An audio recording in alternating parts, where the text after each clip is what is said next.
ito, may mga taong gustong sirain ang sariling kaibigan. Walang ibang ginagawa kundi manira ng ibang tao.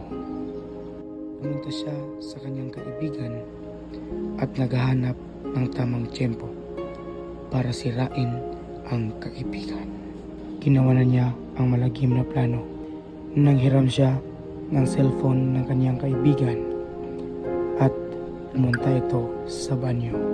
Pinakialaman niya ang Facebook ng kanyang kaibigan nang hindi nagpapaalam.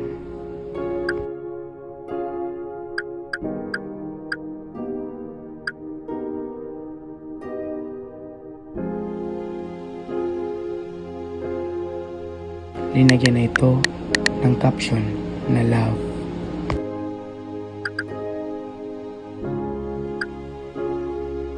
At kanyang ipinost sa social media.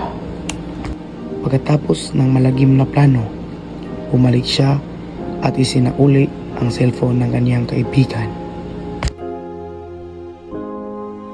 Nabalitaan ng isang kaibigan at ipinakita ang litrato.